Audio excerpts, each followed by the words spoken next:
It has happened again, and this time it happened inside the system that is supposed to protect us. A senior police officer already under investigation for allegedly supplying ammunition to bandits is taken back into his own office for an arms audit. And right there in the middle of that audit, he picks up a pistol and shoots himself dead. This is the new development coming out of Niger State, and it has left many Nigerians confused, angry, and deeply unsettled.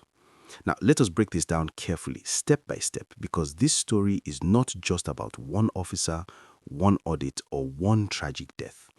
It opens a much wider conversation about insecurity, trust, accountability, and the frightening overlap between crime and those meant to stop it. If you're watching at this point, please like this video and subscribe.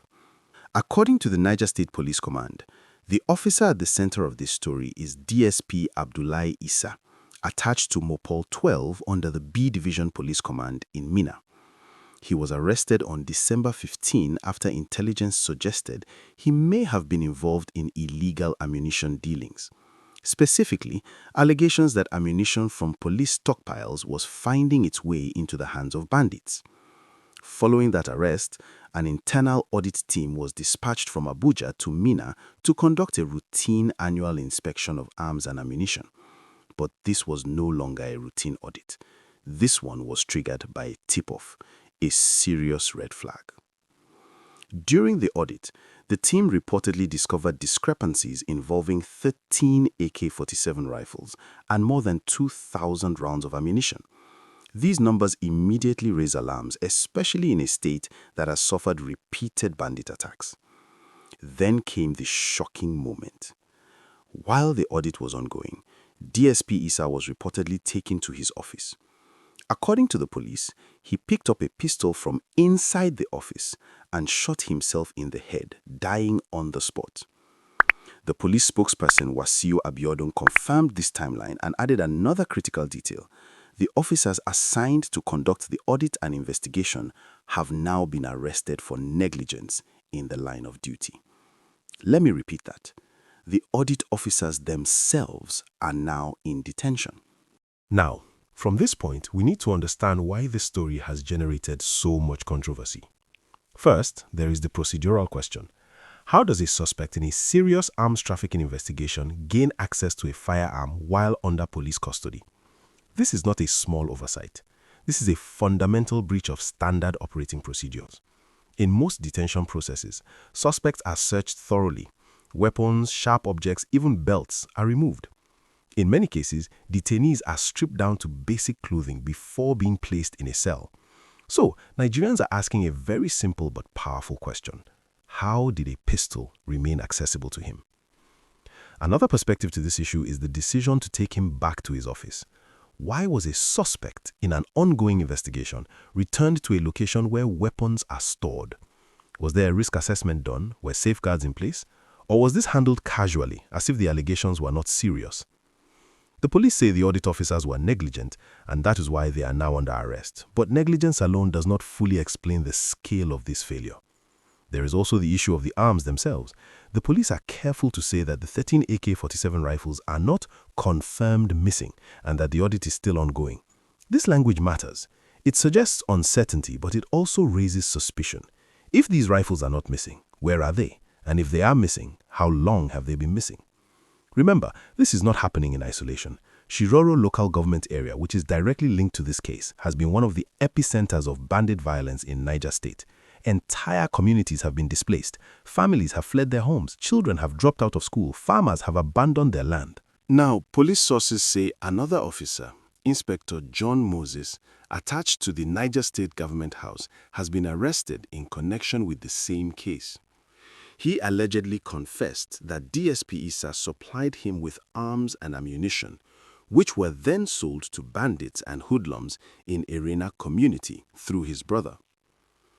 If this confession holds up under investigation, then we are not dealing with a lone bad actor. We are looking at a possible network. And that is where the national implications come in. Nigeria is already battling widespread insecurity. banditry in the northwest and north central, insurgency in the northeast, kidnappings across major highways, and violent crimes creeping into urban centers. For years, Nigerians have asked how bandits and terrorists continue to access sophisticated weapons. This story offers one disturbing possible answer. From this point, we need to understand how deeply this affects public trust. Ordinary Nigerians are already stretched by economic hardship, rising food prices, unemployment, and a sense that the future is slipping out of reach. Add to that the fear that those tasked with protecting lives may be enabling the violence, and you begin to see why emotions are running high. Families who have lost loved ones to bandit attacks will see this story and feel reopened wounds.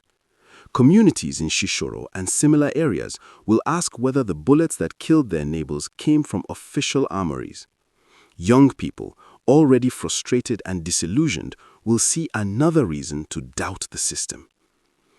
And yet, there is also an emotional complexity here. DSP Issa is dead. His family will mourn him.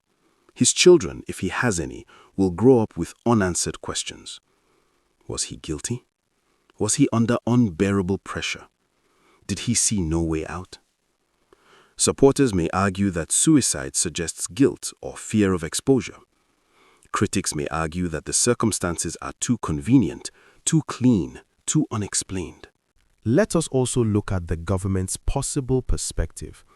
From an institutional standpoint, the police may argue that this incident shows internal accountability, that once negligence was discovered, officers were arrested. They may frame this as evidence that no one is above the law and that the system is capable of investigating itself. They may also cite national security concerns, insisting that premature conclusions could compromise ongoing investigations or inflame tensions in already volatile regions. But this explanation faces a credibility test.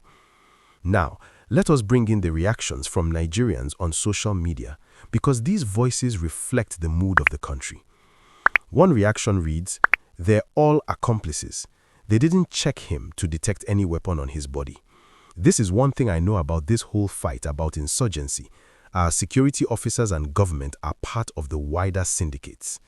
Another says, "How do we believe someone handcuffed will pick up a gun unnoticed? Super story." A third reaction adds a bitter layer of irony. There was indeed a country. Things we see in comedy movies and circuses are now our everyday lives. And perhaps the most severe reaction claims they are the ones that executed him. This is just a cover-up story. These reactions may not be proven facts, but they matter. They show the depth of mistrust Nigerians now feel toward official narratives. So the question becomes, what happens next? There will likely be further investigations, possibly from outside Niger State.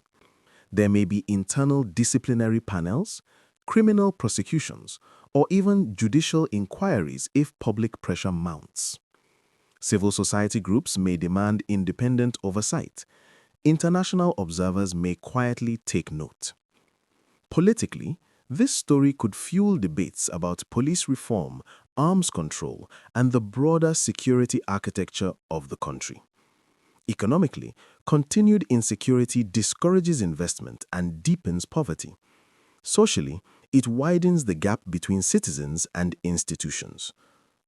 My viewers, if you value balanced analysis and honest conversation, please like this video and subscribe. Let me ask you directly, do you believe this was negligence, suicide, or something else entirely? Do you think Nigeria's security crisis can be solved if trust in the system continues to erode? Drop your thoughts in the comment section. As this story develops, one thing is clear. It is no longer just about missing rifles or a tragic death. It is about a nation struggling to confront uncomfortable truths about itself.